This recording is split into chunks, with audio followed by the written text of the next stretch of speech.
भस्मासुर की कथा मालूम है कि नहीं? सुना है नाम कि नहीं सुना है? ये भागवत में ही कथा है। इसका नाम बृकासुर भी था। क्या नाम था? बृकासुर।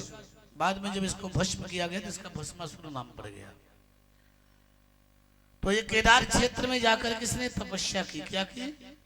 तपस्या। तपस्या में भोले बाबा को प्रकट किया। भोले बाबा को प्रकट करने के बाद वरदान मांगा कि जिसके सिर पर हाथ रखूं वो भस्म हो जाए। और जब वरदान मांगा कि जिसके हाथ में सिर रखूं वो भस्म हो जाए, भोले बाबा ने कहा एवमस्तु। और वरदान भोले बाबा ने दिया। कौन बैठी थी साथ में? गौरी मैया। कौन बैठी थी? गौरी मैया को देख करके मोहित हो गया। अब देखो गुरु जी से आशीर्वाद ले रहा है, दृष्टि कहां जा रही है? गुरु पत्नी पर। उसने सोचा इतनी सुंदरी स्त्री को लेकर के बाबा क्या करेगा? ये तो राजाओं के लिए है, ये दिगंबर घूमता रहता है। तो गौरी हरण लालसा, गौरी मैया का हरण करने के चक्कर में लालच में इसने क्या किया कि बाबा ये तुम्हारा ही वरदान तुम्हारे ऊपर प्रयोग करूं क्या? अरे भोले बाबा, अब ये ऐसा नहीं कि जो वरदान देगा वो वरदान उसके ऊपर प्रभाव नहीं करेगा, उसके ऊपर भी प्रभाव करेगा जो देता है। भोले बाबा ने कहा भैया मेरे ही वरदान मेरे ऊपर, दुर्भाग्य से। अरे अब तो भोले बाबा गौरी मैया का तू अंतर ध्यान हो भैया, नहीं तो मर्यादा भी चली जाएगी। गौरी मैया किनारे हो गई, भोले बाबा के पीछे पड़ा। भोले बाबा भागे राजधानी की स्पीड में और थोड़ा सा समय पाया।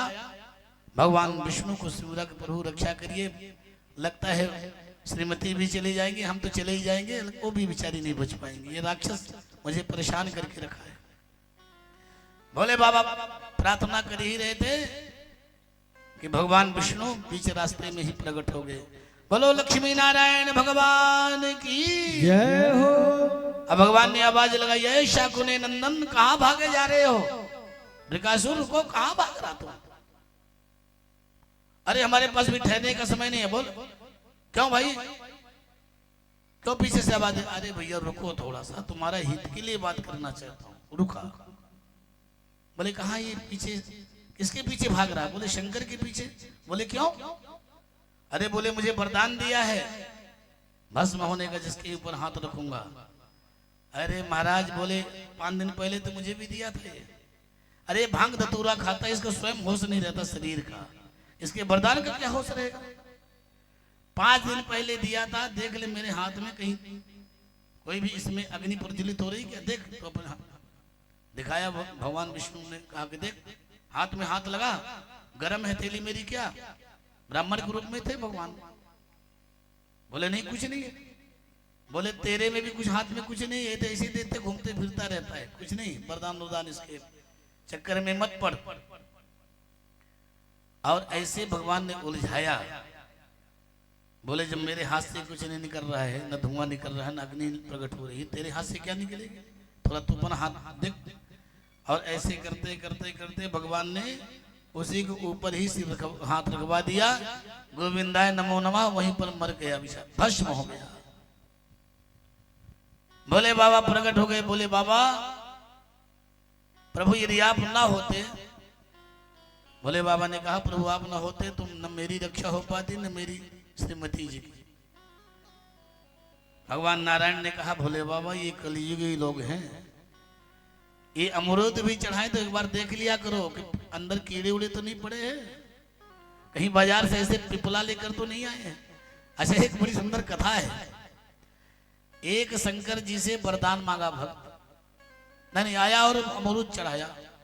और पिलपिला अमरूद था कई दिनों का, चढ़ाया कि प्रभु हमको बेटा दे देना। भोले बाबा बड़े दयालु हैं।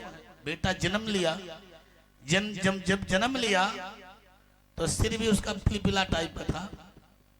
भोले बाबा के पास गया, भोले बाबा से कहा प्रभु आपको मैं अमरूद चढ़ाया था, आय आपने हमें पिलपिला आपने बालक दिया है, सिर में उसके दबाने से दबता है।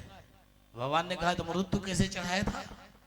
अरे जैसी तेरी पूजा थी उसी तरह मुझे तुझे अपनी वरदान भी तो मिला।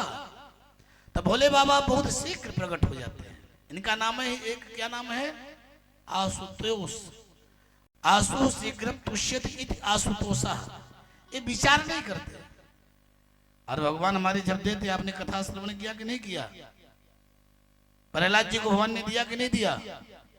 बोले एक मनवंतर राज्य करो। एक मनवंतर मतलब 14 इंद्र बदल जाते हैं। और ध्रुव जी के ऊपर जब कृपा की तो 36,000 का राज्य दिया कि नहीं? 36,000। 4-5 साल की सरकार नहीं बनाते भगवान हमारे, बनाते तो बनाते 10-20 हजार की। ऐसा है।